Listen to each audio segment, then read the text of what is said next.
சிவாய நம. திருச்சிற்றம்பலம்.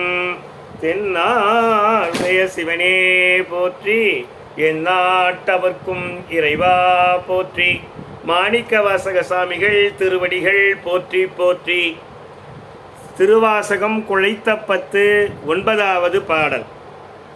கண்ணோர் நுதலாய் கழல் இணைகள் கண்டேன் கண்கள் களி கூற, என்னாதிரவும் பகலும் நான் அவையே என்னும் அது அல்லால், மண்மேல் யாக்கை விடுமாறும் வந்துன் கழற்கே புகுமாறும், அண்ணா என்ன கடவேனோ அடிமை சால அழகுடைத்தே.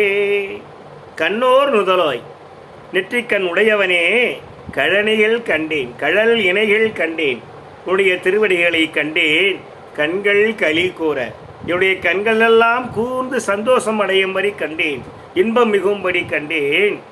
எண்ணாது இரவும் பகலும் உன்னை நினைக்காமல், இது ஒன்றையும் எண்ணாமல் இரவும் பகலும் நான் அவையே என்னும் அது அல்லால், திருவடிகளையே நினைப்பது அல்லாது மண்மேல் யாக்கை விடுமாறும், நின் மண்ணின் மேலே விடுவதும் உடம்பை விடுவதும், வந்துன் கழற்கே புகுவதும், வந்து உன் திருவடியிலே புகுவதும், அண்ணா என்ன கடைவேனும்.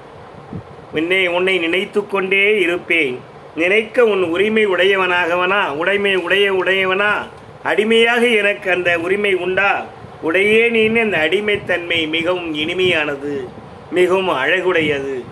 இந்த மண்மேல் யாக்கை விடுவதும், இந்த மண்ணின் மேலே உடம்பை விடுவதும், உன்னை நினைப்பதுமாக உன்னுடைய திருவடியின் கீழ் புகுவதும், என்ன உரிமை உடையவனா? நினைப்பதற்கு உரிமை உடையவனா?